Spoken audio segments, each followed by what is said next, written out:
नमस्कार दोस्तों, मैं हूँ रेनू भाटिया और आप सुन रहे हैं रब कथा प्रेजेंट श्रीमद् भागवत कथा एज इट इज। ये है 28वां एपिसोड और आप सुन रहे हैं 8वां स्कंद 7वां अध्याय।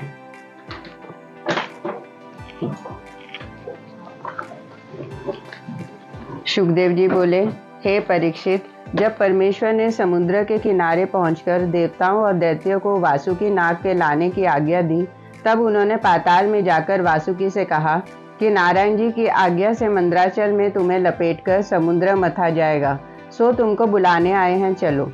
यह सुनकर वासुकी नाग बोला कि पर्वत के लपटने से मेरे कोमल अंग को दुख होगा, इसलिए मैं नहीं चल सकता। देवताओं और दैत्यों ने उत्तर दिया कि परमेश्वर ने बुलाया है तो उनकी आज्ञा मानकर अवश्य चलना चाहिए। यह वचन सुनकर जब वासुकी नाग लाचारी से नारायण जी के पास गया, तब वैकुंठनाथ बोले, हे वासुकी नाग, तुम कुछ सोच मत करो, तुम्हें दुख न होगा। अमृत निकलने से तुम भी भाव पाओगे।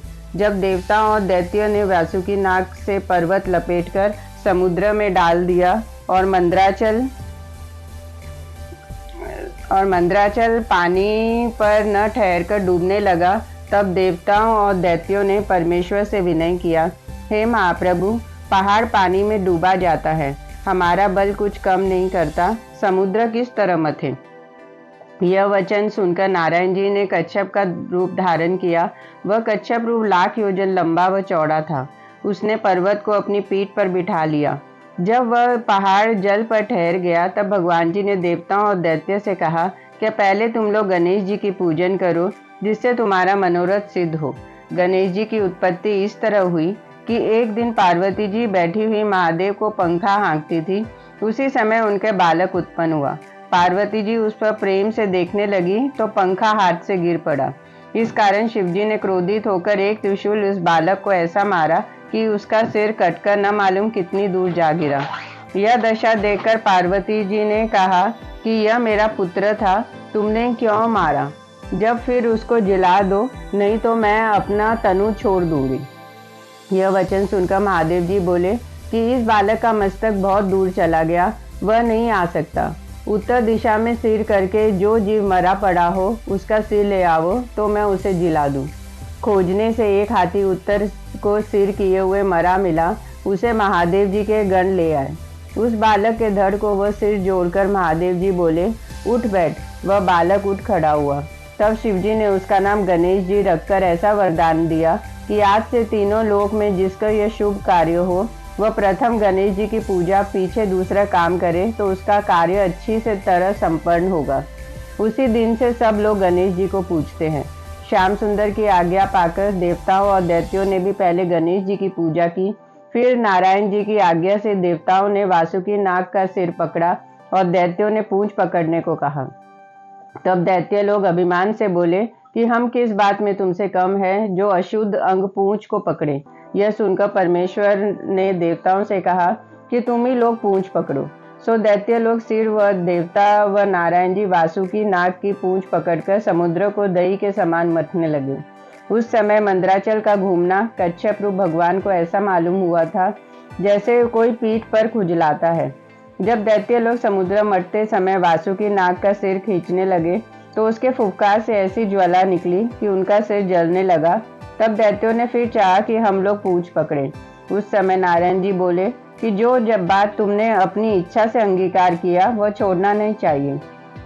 जब देवता और दैत्य समुद्र मरते मरते थक गए, तब उन्होंने नारायण जी से विनय किया कि हे त्रिलोकीनाथ, अब हमें सामर्थ नहीं रही कि हम समुद्र मंथन करें।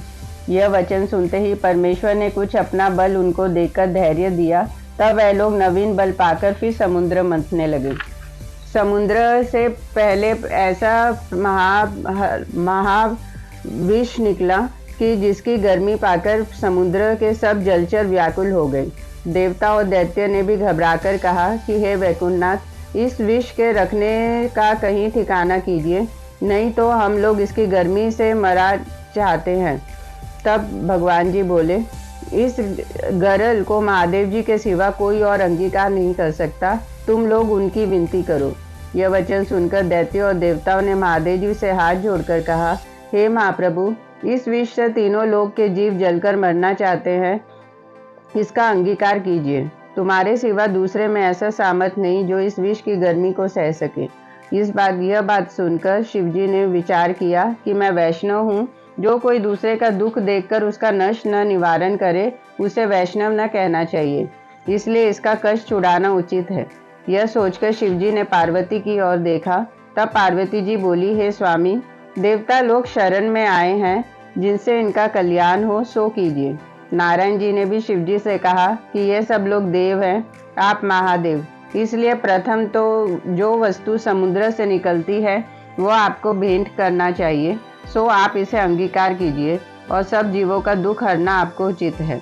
तब महादेव जी प्रसन्न होकर बोले, सच है, इस गरल को मेरे सिवा दूसरा कोई पी नहीं सकता। इसे पेट में उतार जाऊं तो रामचंद्र जी को, जो मेरे हृदय में रहते, दुख पहुंचेगा, इसलिए कंठ में इस विष को रखे रहना उचित है। ऐसा कहकर शिवजी ने उस विष को, जो फेन के समान समुद्र से निकला था, एक ही बार में मुंह में डाल दिया। सो मुंह में डालते ही थोड़ा सा विष पृथ्वी पर गिर पड़ा। उसी से सिंगिया और बछनाग आदि उत्पन्न हुए। महादेव जी वह विष अपने कंठ में रखे रहे, इस कारण उनका गला बाहर से नीला है और नीलकंठ नाम प्रसिद्ध हुआ। नारायण जी ने अमृत दृष्टि से देवताओं को देखा और विष की सब गर्गी उनके अंग से दूर हो गई। देवताओं ने शिवजी को बहुत स्तुति की। 8वां अध्याय। सुखदेव जी बोले, हे राजन, जब फिर देवता और दैत्य परमेश्वर की आज्ञा से समुद्र को मंथने लगे, तब दूसरी बार कामधेनु गौ अति सुंदर समुद्र से निकली। तब नारायण जी ने कहा, इस गाय से संसारी वस्तु जो मांगो सो मिलती है। यह सुनकर दैत्यों और देवों ने उस गौ को लेना चाहा। तब वैकुंठनाथ बोले कि यह गौ ब्राह्मण व ऋषिवरों को देनी चाहिए। वे लोग वनवास कर कंद मूलादिक खाकर दिन रात हरिभजन करते हैं और ब्याह व यज्ञादिक में उनको राजा से भिक्षा मांगनी पड़ती है। यह गाय उनके पास रहेगी तो वे लोग निश्चिंत होकर परमेश्वर का ध्यान करेंगे। वेद व शास्त्र में भी ऐसा लिखा है कि जो मनुष्य कोई काम अपने लिए करे तो पहले उस लाभ में से ब्राह्मण को अवश्य कुछ देना चाहिए, जिससे उसका मनोरथ सिद्ध हो। यह वचन कहकर भगवान जी व गौ वशिष्ठ व दुर्वासा आदि ऋषिवरों को देकर बोले कि तुम इस गौ को देवलोक में रखो। जब ब्राह्मण और ऋषिवरों को किसी वस्तु की चाह हो तो गाय को अपने स्थान पर ले आकर उसे जो पदार्थ चाहिए मांग लें और गौ भी फिर वहां पहुंचा दें। गौ देकर जब फिर समुद्र मथने लगे, तब नारायण जी ने कहा कि अब जो समुद्र से निकले उसमें एक वस्तु दैत्य और एक देवता ले। तीसरी बार उच्चैश्रवा नामक घोड़ा श्वेत अति सुंदर निकला। सो दैत्यों ने कहा कि यह घोड़ा राजा बलि के चढ़ने योग्य है। नारायण जी ने वह घोड़ा दैत्यों को दे दिया। चौथे बार ऐरावत हाथी श्वेत वर्ण चौदन प्रकट हुआ, सो देवताओं को दिया। तब दैत्यों ने कहा कि हाथी हमको दीजिए, देवता हमसे घोड़ा ले लेवें। श्याम सुंदर बोले कि जो बात ठहर गई उसे फिरना न चाहिए। 5वीं बार कौस्तक मणि आदि तेज वाली व महासुंदर निकली। उसे देखकर नारायण जी बोले, यह हम लेंगे। जब दैत्यों और देवताओं ने प्रसन्न होकर कहा कि बहुत अच्छा, तब त्रिलोकीनाथ ने वह मणि पिरोकर गले में पहन ली। 6ठी बार परिजातक नाम का एक वृक्ष निकला। तब नारायण जी बोले कि इस वृक्ष से जो मांगो सो देगा। उसे दैत्य ने लिया। कदाचित कोई कहे कि वह वृक्ष इंद्रालोक में किस तरह गया, सो जानना चाहिए कि जब 14 रत्न समुद्र से निकलने के उपरांत देवता और दैत्यों में युद्ध हुआ, तब देवता दैत्यों को जीतकर वह वृक्ष देवलोक में ले गए। 7वीं बार रंभा नाम की अप्सरा महासुंदरी क्षीर सागर से निकली। वह किसी को नहीं मिली, वैश्या होकर रही। 8वीं बार लक्ष्मी जी अति सुंदर उत्तम भूषण व ललित वस्त्र पहने, दाहिने हाथ में कमल का पुष्प और बाएं हाथ में माला लिए समुद्र से निकली। उनका रूप देखते ही नारायण जी के सिवा सब देवता व दैत्यों ने उन पर मोहित होकर समुद्र का मंथन छोड़ दिया और उनके चौगिर्द आकर चाहा कि इन्हें ले लेवे। तब लक्ष्मी जी बोली कि मुझे बरजोरी कोई नहीं ले जा सकता, जिसमें वह गुण होंगे उसके पास मैं अपनी इच्छा से रहूंगी। मेरे निकट देवता व दैत्य दोनों एक से हैं। तुम सब देवता, दैत्य, तपस्वी, ऋषिवर व ब्राह्मण व गंधर्विक अपनी अपनी पांति बांधकर बैठो। उनमें जिस पर मेरा मन चाहा उसके गले में जयमाला डालकर उसे पति बनाऊंगी। जब उनकी आज्ञानुसार वह सब पांति बांधकर बैठे, तब पहले लक्ष्मी जी दैत्यों को देखकर बोली, इन लोगों का राज्य सदा स्थिर नहीं रहता और ये लोग अभिमानी होकर पाप करते हैं, इसलिए इनके संगत न करनी चाहिए। फिर तपस्वी और ऋषिवरों को देखकर कहा कि ये लोग महाक्रोधी हैं, थोड़ा अपराध करने पर भी बड़ा शाप देते हैं। फिर ज्ञानियों को देखकर बोली कि ये लोग नियम और आचार से न रहकर मनमाना कर्म करते हैं। फिर देवताओं को देखकर कहा कि ये लोग निर्बल हैं, जब इन पर कुछ विपत्ति पड़ती है तब नारायण जी की शरण में आकर उनसे सहायता लेते हैं, इसलिए इनको अंगीकार करना उचित नहीं है। उसी समय पृथ्वी ने अति उत्तम रत्न जड़ित सिंहासन लाकर उस पर लक्ष्मी जी को बिठाया और गंगा, यमुना, नर्मदा आदि तीर्थ स्त्री रूप होकर स्वर्ण के कलश में अपना अपना जल ले आए। कामधेनु गौ ने दूध, दही, गोबर, गौमूत्र व घृत मिलाकर पंचगन्य बनाया। पृथ्वी ने पंचगव्य और तीर्थों के जल से लक्ष्मी जी को स्नान कराया। अति उत्तम भूषण व वस्त्र पहनाकर यथा योग्य उनका श्रृंगार किया। तब लक्ष्मी जी ब्रह्मा को देखकर बोली कि ये बूढ़े हैं। फिर इंद्र, वरुण, कुबेर देवताओं को देखकर कहा कि इनको 8 पहर अपनी पदवी बढ़ाने की इच्छा बनी रहती है। फिर कोमश और ऋषिवरों को देखकर बोली कि इन लोगों की इतनी बड़ी आयु है कि कितने ब्रह्मा इनके सामने मर जाते हैं, सो दीर्घ आयु होने से निर्बल होकर अशुभ कर्म करने से नहीं डरते और मृत्यु का भय नहीं रखते। जो मनुष्य मरने से डरता है उससे कुकर्म नहीं होता।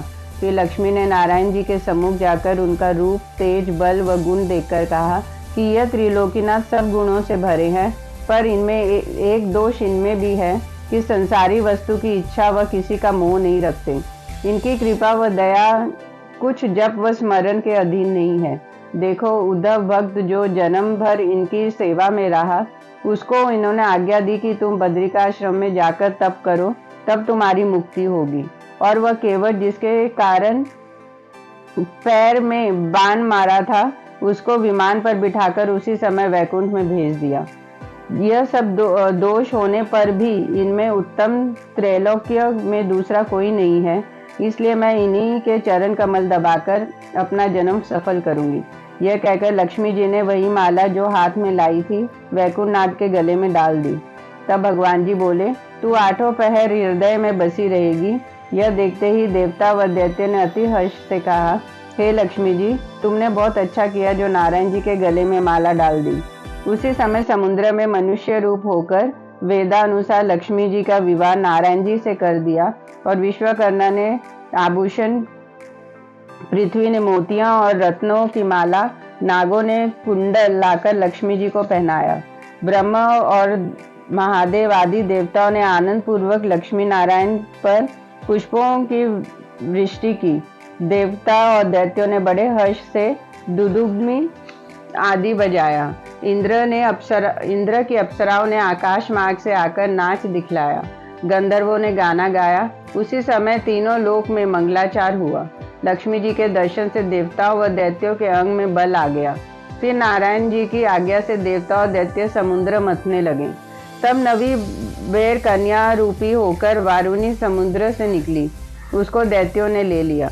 10वीं बार एक पुरुष अति सुंदर व तेजस्वी धन्वंतरी नाम का वेद, परमेश्वर का अवतार, यज्ञ का वह एक भाग लेने वाला और हाथ में अमृत का कलश व दूसरे हाथ में हरि की लिए हुए समुद्र से निकला। उसको देखते ही देवता और दैत्यों ने प्रसन्न होकर कहा कि इस अमृत के वास्ते हम लोगों ने इतना परिश्रम किया था, सो निकला। यह कहते ही एक दैत्य ने दौड़कर वह कलश धन्वंतरी वैद्य से छीन लिया। तब देवता बोले कि इसमें आधा भाग हमारा भी है। दैत्यों ने अधर्म से उत्तर दिया कि हमारे पीने से जो बचेगा सो तुमको भी देंगे। तब देवता ने हार मानकर यह समाचार नारायण जी से कहा। तब वैकुंठनाथ बोले कि तुम्हारे कहने से यह लोग अमृत न देंगे, मैं अपनी माया से कोई उपाय करके अमृत तुम्हें पिला दूंगा, तुम सोच मत करो। उनके कहने से देवताओं को धैर्य हुआ। दैत्य अमृत का कलश धन्वंतरी से छीन ले गए। जो दैत्य उनमें बलवान थे वह एक दूसरे से वह कलश छीन लेते थे। किसी दैत्य को इतना अवकाश नहीं मिलता था कि जो उस अमृत को पी सके। उसी समय नारायण जी मोहिनी मूरत, अति सुंदर उत्तम भूषण व वस्त्र पहने स्त्री रूपी होकर देवता व दैत्यों की ओर चले। इतनी कथा सुनाकर सुखदेव जी बोले, हे राजन, मोहिनी रूप उसे कहते हैं जिसका रूप देखकर देवता, दैत्य, मनुष्य, योगीश्वर व मुनि और यति सब मोहित होकर विहल हो जाते हैं। वही स्वरूप परमेश्वर ने धरा था। 9वां अध्याय। सुखदेव जी बोले, हे परीक्षित, जब दैत्यों और देवताओं ने उस मोहिनी रूप स्त्री को अपनी ओर आते देखा, तब वह लोग उसके रूप पर मोहित होकर अमृत पीना भूल गए। जब वह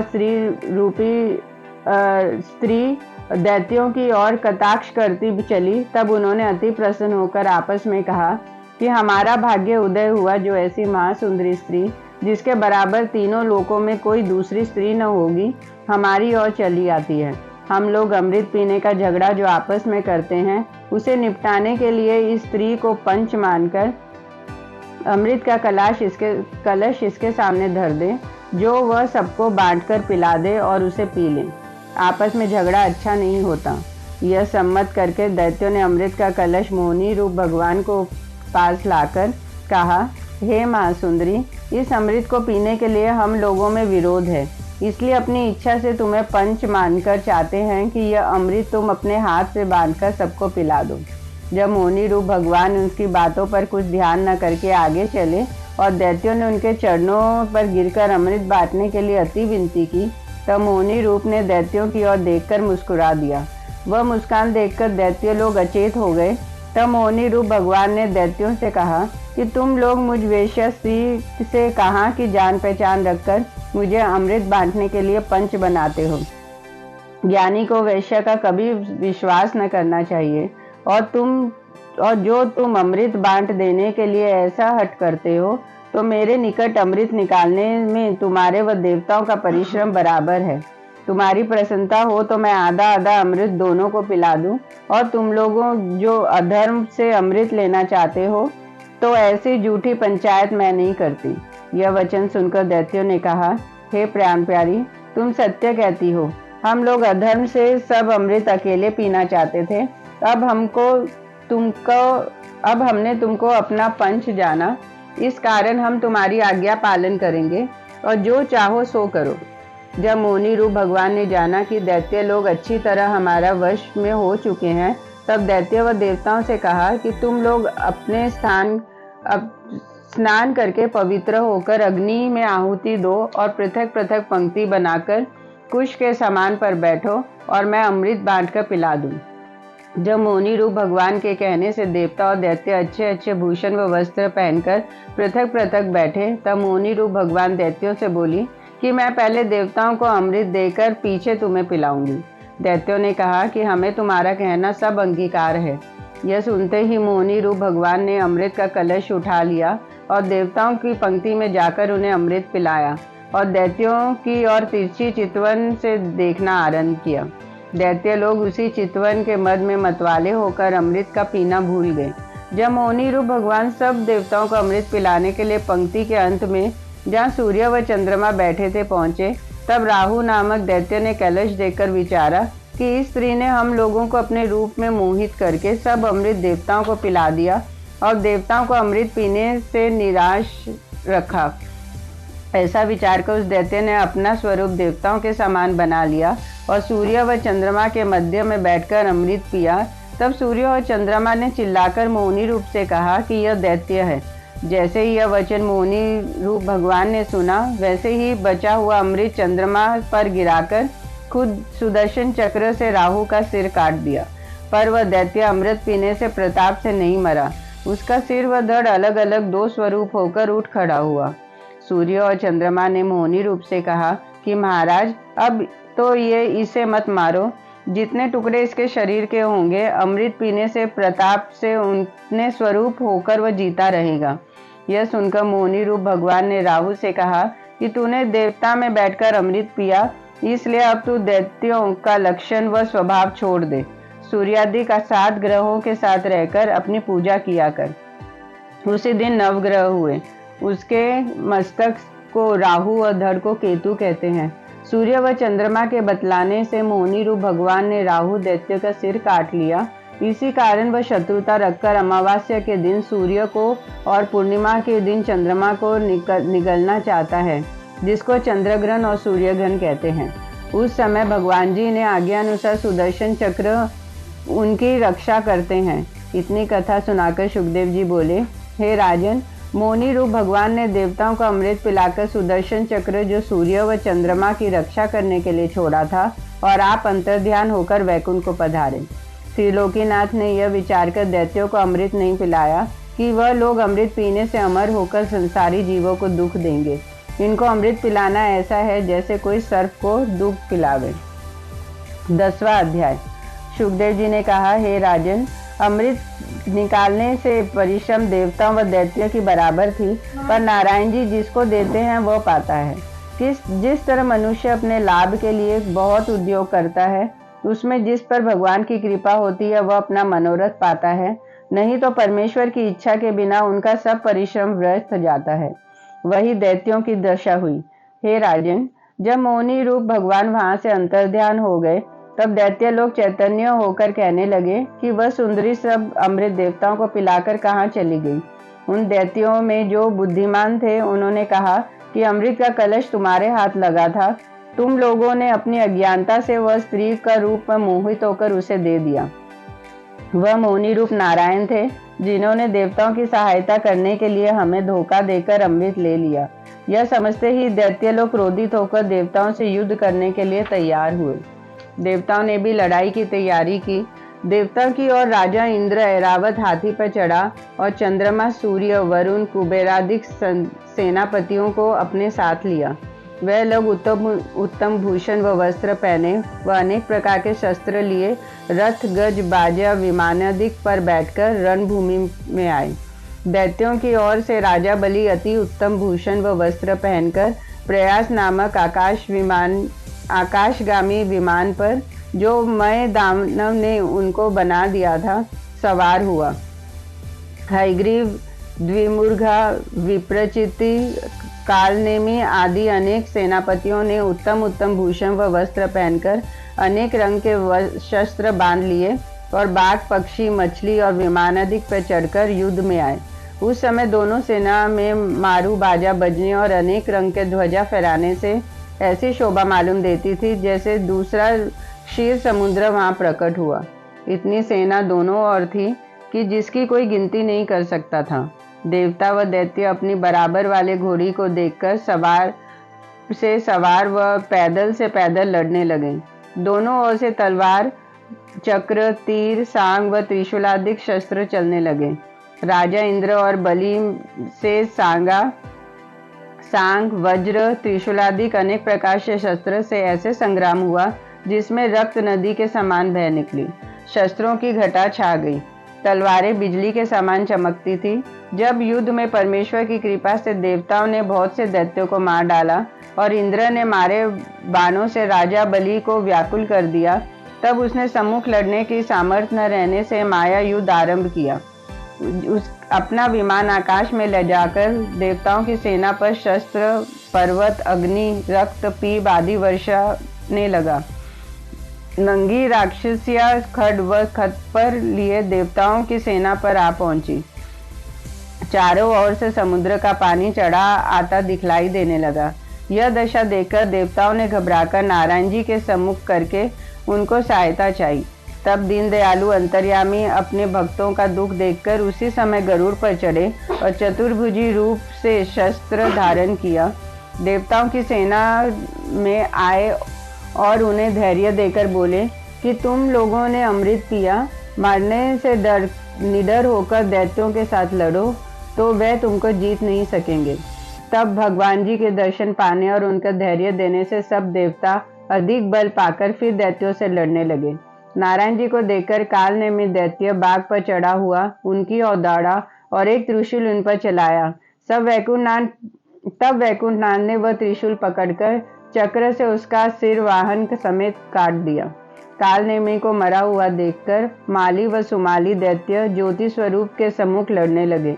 श्याम सुंदर ने उनके भी सिर चक्र से गिरा दिए। फिर माल्यवान दैत्य ने आकर एक गदा नारायण जी को, दूसरे गरुड़ को मारी।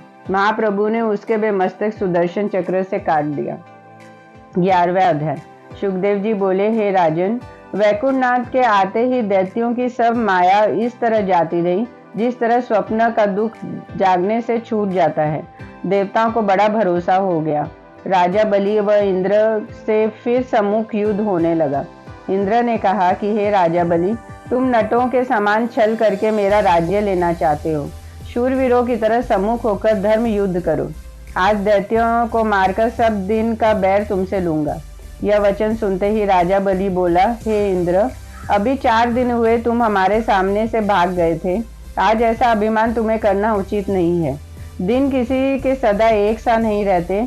अज्ञानी मनुष्य थोड़ा दुख व सुख होने से अभिमान करते हैं। विजय और पराजय परमेश्वर के अधीन है। मेरा व तेरा किया कुछ नहीं हो सकता। ऐसा कहकर राजा बलि ने इंद्र को बाणों से व्याकुल कर दिया। तब इंद्र ने अपने वज्र से बलि को मारा। वह इस तरह आकाश से विमान समेत पृथ्वी पर गिरा जैसे पंख कटा हुआ पहाड़ गिर पड़े।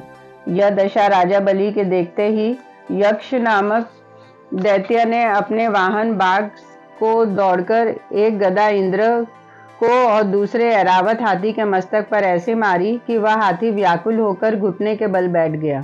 तब इंद्र हाथी से उतरकर रथ पर चढ़ा। मातली सारथी की फुर्ती देखकर यक्ष दैत्य ने एक त्रिशूल मातली को मारा और इंद्र ने वज्र से यक्ष का सिर काट दिया। उसके मरने का समाचार नारद जी से सुनकर नमुची, बलि और पाक नामक 3 महाबली दैत्य इंद्र से लड़ने आए। उन्होंने इंद्र को दुर्वचन कहकर इतने बाण मारे कि इंद्र रथ समेत इस तरह छिप गया जैसे सूर्य बदली में दिखलाई नहीं देते।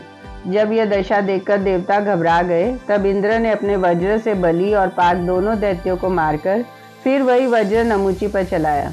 उस वज्र ने नमुची का सिर नहीं कटा। तब इंद्र ने बहुत घबराकर मन में कहा कि किस वज्र से मैंने वत्रासुर को मारा और पहाड़ों की भुजाएं काटी थी, उस वजह से नमुची का मस्तक नहीं कटा। इससे मालूम होता है मेरे वज्र की सामर्थ्य जाती रही। यही सोच विचार कर इंद्र कर रहा था। उसी समय यह आकाशवाणी हुई, हे इंद्र, नमुची को वरदान है कि वह किसी गीली या सूखी वस्तु से नहीं मरेगा। कोई दूसरा उपाय इसके मारने का करो। यह आकाशवाणी सुनते ही इंद्र ने समुद्र का फेन वज्र से लपेटकर उस पर चलाया तो उसका सिर कट गया। जब इसी तरह दूसरे देवताओं ने भी दैत्यों को मारा, तब ब्रह्मा जी ने विचारा कि देवता और दैत्य दोनों ही मेरी संतानें हैं। देवता सब दैत्यों को मारना चाहते हैं। ऐसा समझकर नारद जी ने कहा, तुम जाकर देवताओं को समझा दो कि अब न लड़े। उसी समय नारद मुनि ने जाकर देवताओं से कहा कि तुमने सेनापति को मार डाला, अब सब दैत्य को किस वास्ते मारते हो? और दैत्यों को समझाया कि अभी तुम्हारे दिन खोटे हैं, मत लड़ो। जब नारद मुनि के समझाने से देवता और दैत्यों ने लड़ना छोड़ दिया, तब इंद्रादिक देवताओं ने परमेश्वर की दया से विजय पाकर दुदुम्भी बजाई और अप्सराओं ने नाच दिखलाया और गंधर्वों ने गाना सुनाया। नारायण जी वैकुंठ को गए और सब देवता परमेश्वर का यश गाते हुए अपने अपने लोक में जाकर सुख व आनंद करने लगे। इंद्र अपने राज सिंहासन पर बैठा। नारद मुनि की आज्ञा से दैत्य लोग राजा बलि आदि सब मरे हुए और घायल दैत्यों को उठाकर अस्ताचल में शुक्राचार्य के पास ले गए।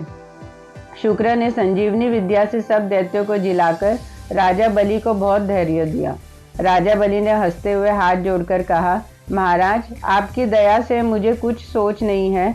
कभी हमारी जय होती है, कभी देवताओं की। अब देवताओं के दिन अच्छे हैं, इसलिए उनके विजय हुई। जब हमारी दशा अच्छी आवेगी, तब हम लोग भी आपके आशीर्वाद से देवलोक पर राज्य पावेंगे। यह सुनकर शुक्र जी ने राजा बलि को धैर्य व ज्ञान की बड़ाई की। इतनी कथा सुनाकर सुखदेव जी बोले, हे राजन, तुमने अमृत निकालने और पिलाने की जो कथा पूछी थी, सो हमने सुनाई। ओम शांति शांति शांति।